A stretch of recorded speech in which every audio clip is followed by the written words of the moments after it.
Hey everyone, this is Pooja and today I am going to solve the exercise 5.4 chapter 5 और यह है class 5th के लिए। तो इसमें आपको क्या है 5.4 के फर्स्ट क्वेश्चन में आपको 5 मल्टीपल चॉइस क्वेश्चंस दिए हैं। आपको करेक्ट ऑप्शंस पे क्या करना है, टिक। फर्स्ट क्वेश्चन है आपका, that is the factor of every number, कि ऐसा कौन सा नंबर है जो सभी नंबर्स का फैक्टर होता है। ठीक है, तो मैंने आपको इंट्रोडक्शन वीडियो से लेके अब तक के सारी वीडियो में एक चीज कंफर्म और डिस्कस की है हमने कि 1 इज द ओनली नंबर जो कि क्या होता है, सभी नंबर्स का फैक्टर होता है। 1 के सिवाय ऐसा कोई भी नंबर नहीं है जो सभी नंबर का फैक्टर हो। तो इसका आंसर क्या हो जाएगा, 1। नेक्स्ट है आपका, which is the smallest prime number. तो सबसे पहले प्राइम नंबर वो होते हैं जिनके सिर्फ 2 ही फैक्टर्स होते हैं, एक तो वो खुद और एक 1। ठीक है, तो जो भी ऐसे नंबर हैं वो स्टार्ट कहाँ से होते हैं, 2 से। 1 से तो नहीं हो सकते, बिकॉज 1 एक ऐसा नंबर है जिसका वो खुद ही फैक्टर है और दूसरा उसका कोई फैक्टर है ही नहीं। बट 2 एक ऐसा नंबर है जिसका वो खुद भी फैक्टर है और 1 भी फैक्टर है। तो प्राइम नंबर आपके कहाँ से स्टार्ट होते हैं, 2 से। तो जो चीज जहाँ से स्टार्ट होती है, जो उसका बेस होता है, वही वो क्या होता है, सबसे स्मॉलेस्ट। ठीक है, जहाँ से स्टार्ट होगी वो सबसे स्मॉलेस्ट होगा। दैट मीन सबसे स्मॉलेस्ट नंबर है आपका prime 2। Question number 3, dash is neither prime neither composite. ऐसा कौन सा नंबर है जो ना तो प्राइम है और ना कॉम्पोजिट है। 1 इज द ओनली नंबर जो कि क्या है, ना तो प्राइम है ना कॉम्पोजिट है। क्यों, प्राइम नंबर में आपके सिर्फ 2 ही फैक्टर्स होते हैं और कॉम्पोजिट नंबर्स में आपके मिनिमम 3 फैक्टर्स होते हैं। ठीक है, तो 1 एक ऐसा नंबर है ना तो इसके 2 फैक्टर्स होते हैं, ठीक है, और ना ही इसके 3 फैक्टर्स होते हैं। ठीक है, तो ये तो ये कितना हो जाएगा, 1। क्वेश्चन 4 में आपको बोला है, what is the HCF of 2 and 3। HCF वो होता है जो दोनों नंबर्स के फैक्टर में कॉमन है, कि हमने इस नंबर का कोई फैक्टर निकाला, उसका निकाला और दोनों में कॉमन नंबर जो आया वो क्या होगा, एचसीएफ। तो 2 का फैक्टर क्या होता है, 2 और 1। सिंपल 2 का फैक्टर होता है 2 और 1। 3 का फैक्टर होता है 3 और 1। तो दोनों में 2 और 3 में तो कुछ कॉमन है नहीं, बट दोनों 1 से तो डिविजिबल हैं, 1 तो उनका फैक्टर है। तो दोनों में क्या कॉमन है, 1। 2 और 3 तो कॉमन होगा नहीं, बिकॉज दोनों डिफरेंट नंबर है, बट दोनों का फैक्टर 1 से भी निकल सकता है। दैट मीन्स दोनों का कॉमन फैक्टर क्या हो गया, 1। तो इसका एचसीएफ कितना आ जाएगा, 1। 72 इज अ मल्टीपल ऑफ, आपको 72 के मल्टीपल्स बताने हैं। ठीक है, सबसे पहले 6 9 नहीं होता, 54 5 9 45, 4 9 36, 8 9 72। तो इसका फैक्टर क्या हो जाएगा, 8 9 72। 8 और 9 का मल्टीपल ही क्या होगा आपका, 72। तो फर्स्ट क्वेश्चन सबको क्लियर है। Now let's come to the question number 2। तो ये है आपका question number 2, find the LCM. LCM कैसे फाइंड करना है, इसकी भी मैंने वीडियो की थी, इंट्रोडक्शन वीडियो, आप उसको देखना, आपको कंफर्म हो जाएगा कि एलसीएम फाइंड कैसे करना है। मैं एक बार और रिवाइज करवा देती हूँ। एलसीएम आपका होता है एचसीएफ का ऑपोजिट। एचसीएफ में हम सिर्फ जो भी नंबर आपको गिवन होते हैं उनके जो फैक्टर्स में कॉमन हो, सिर्फ जो कॉमन हो, जितने नंबर्स गिवन है उन सभी के फैक्टर्स में जो कॉमन है वो एलसीएम, एचसीएफ सॉरी। और एलसीएम वो होता है आपका जो इन दोनों नंबर में कॉमन हो, कॉमन आने के बाद जो आपका बच गया हो। ठीक है, लास्ट में कॉमन आने के बाद जो जो नंबर्स आपके बच गए हो उनको भी हम इंक्लूड करते हैं, उसे हम क्या कहते हैं, एलसीएम। कैसे, पहले तो 5 का फैक्टर निकाल, 4 का फैक्टर निकालेंगे एंड 9 का। ठीक है, 4 का फैक्टर क्या होता है, 2 2 4। सबसे पहले 4 का 2 2 4। नेक्स्ट 2 2 के टेबल में आता है 2 1 2। और सबसे पहली चीज एचसीएफ हो चाहे एलसीएम हो, आपको जब भी फैक्टर्स निकालने हैं, चाहे वो प्राइम फैक्टर हो चाहे वो डिवीजन वाले हो, सबसे पहले हम ट्राई करते हैं कि वो 2 से जाए। अगर वो 2 से डिवाइड नहीं होता इन केस, तब हम स्टार्ट करते हैं 3 से। 3 से भी नहीं होता फिर 4 से। हम एकदम जंप करके ये नहीं करते कि 2 से नहीं हो रहा तो 6 2 12 होता है, या कुछ भी ऐसा कोई नंबर होता है जो एक बार में आ जाए तो हम उससे कर देते हैं। ऐसा कुछ भी नहीं करना है। फैक्टर्स का मतलब है आपको इसके मिनिमम से मिनिमम जो सबसे छोटे फैक्टर है उससे निकालना स्टार्ट करना है। 2 से नहीं तो 3 से, 3 से नहीं तो 4 से। अगर जा रहा है तो वेल एंड गुड, नहीं जा रहा है तो आपको नेक्स्ट नंबर पे जंप करना है, अदरवाइज आपको नहीं करना है। नेक्स्ट मीन्स एक एक नंबर बढ़ा के, ये नहीं आप डायरेक्टली 5 नंबर जंप करके कर दें। ठीक है, अब 3 9 जो है आपके 2 के टेबल में तो आता ही नहीं है, तो हम 3 से ट्राई करेंगे। 3 3 9 और 3 का फैक्टर क्या होता है, 3 3 1 3। तो इसके फैक्टर्स क्या है आपके, 4 क्या हो गया 2 इंटू 2, ठीक है। और 9 का कितना हो गया 3 इंटू 3। अब हमें क्या निकालना है इसका LCM। अब जैसा आप क्वेश्चन में देख सकते हैं दोनों में कुछ भी कॉमन नहीं है, तो LCM में अगर कुछ कॉमन नहीं होता तो हम सभी नंबर को एक साथ लिख देते हैं। अगर कुछ कॉमन है तो पहले हम कॉमन नंबर्स को लिखते हैं, फिर जो रिमेनिंग या रेस्ट ऑफ द नंबर्स बच गए उसको हम लिखते हैं। तो इसमें तो कुछ कॉमन है ही नहीं, तो हम सबको ऐसे ही उतार देंगे 2 इंटू 2, 3 इंटू 3, कितना हो जाएगा 2 2 ज़ा 4, 4 3 ज़ा 12, 12 3 ज़ा 36। इसका आंसर कितना हो जाएगा 36। क्वेश्चन सेकंड करते हैं 7 21।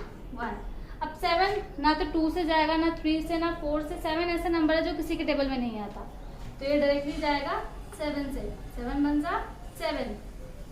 अब 21 2 के टेबल में आता है नहीं, जिस भी नंबर के एंड में 1 आ जाए 1 3 5 7 9 वो नंबर 2 से डिविजिबल नहीं होता। इट मीन्स ये किससे होगा 3 से।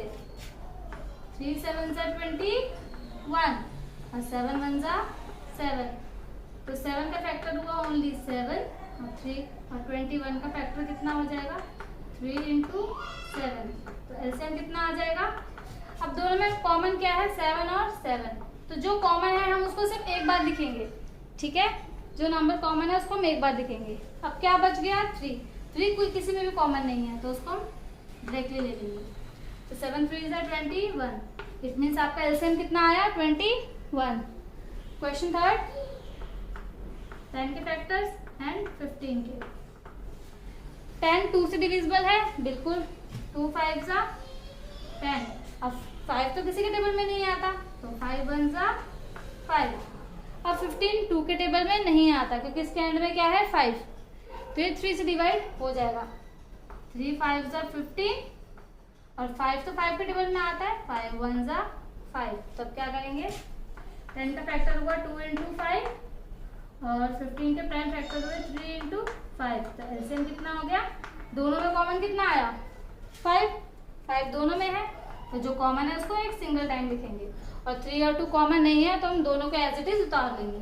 2 इंटू 3 कितना हो जाएगा 5 2 ज़ा 10, 10 3 ज़ा 5 2 ज़ा 10, 10 3 ज़ा 30।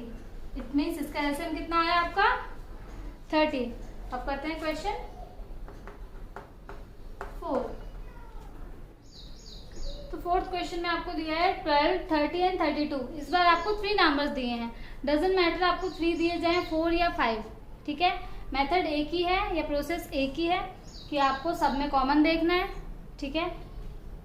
सबसे पहले निकालेंगे 12 का फैक्टर, फिर 30 एंड लास्ट 32। तो 12 2 से डिविजिबल है, 2 6 ज़ा 12, 2 6 ज़ा 12, फिर 2 फिर से 2 3 ज़ा 6 एंड 3 किसी से नहीं होता तो 3 3 से 3 1 ज़ा 3। अब 32 से डिविजिबल है, 2 1 ज़ा 2, 3 में से 2 गया 1 1 0 10, 2 5 ज़ा 10। अब 15 2 के टेबल में नहीं आता, इट मीन्स ये किसके टेबल में आता है 3 के। 3 5 ज़ा 15, तो 3 5 ज़ा 15। अब 5 ओनली खुद के टेबल में आता है, तो 5 1 ज़ा 5। अब 32 करेंगे, 2 1 ज़ा 2, 3 में से 2 गया 1 1 और 2 12, 2 6 ज़ा 12। अगर आप लोग डायरेक्टली ऐसे फैक्टर नहीं कर पा रहे हो तो पहले 2 से 32 को 2 से एक बार आप रफ में डिवाइड करो, जो नंबर है उसको यहाँ लिखो, फिर 16 को 2 से डिवाइड करो, जो क्वोशिएंट है उसको यहाँ लिखो, ठीक है। अगर आप डायरेक्टली नहीं कर पाते हो तो फिर क्या हो जाएगा 16 2 से डिवाइड होता है कितने टाइम्स में, टाइम्स लिखने होते हैं यहाँ। 2 8 ज़ा 16, फिर 2 से 2 4 ज़ा 8, फिर 2 से 2 2 ज़ा 4, 2 से 2 1 ज़ा 2, ठीक है।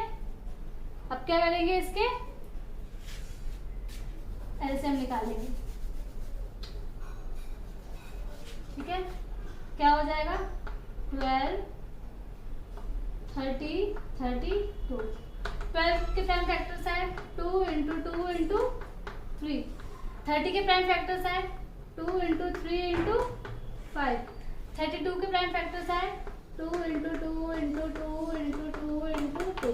अब क्या निकालेंगे एलसीएम, ठीक है। तो सबसे पहले में फर्स्ट स्टेप है सब में जो कॉमन है, 2। अब तीनों में और क्या कॉमन है? तीनों में और कुछ भी कॉमन नहीं है। अब तीनों में कुछ भी कॉमन नहीं है तो हम 2 में चेक करेंगे, ठीक है। सबसे पहले हम 3 से स्टार्ट करते हैं। 3 में नहीं है तो 2 में करेंगे। अब 3 और 3 इसमें कॉमन है तो 3। नेक्स्ट 2 और 2 यहाँ कॉमन है 2। अब क्या क्या बच गया हमारे पास? 5 2 2 2, ये किसी में भी कॉमन नहीं है तो उसको एज इट इज उतार लेंगे। अब क्या करेंगे? मल्टीप्लाई, ठीक है। 3 2 जा 6, ठीक है। 6 2 जा 12, 12 2 जा 24, 24 2 जा 48, 48 2 जा 96। अब 96 को 5 से करो, कितना हो जाएगा? 480, ठीक है। तो इसका एलसीएम कितना आया? 480। नेक्स्ट है आपका फिफ्थ। आपका फिफ्थ में लास्ट में कराऊंगी बिकॉज मैंने रब कर दिया। 6 करते हैं पहले। 15 18 और 24। अब 15 किससे डिवाइड होगा? डायरेक्टली 3 से, क्योंकि 2 से 15 नहीं होगा। तो 3 5 जा 15 और 5 1 जा 5।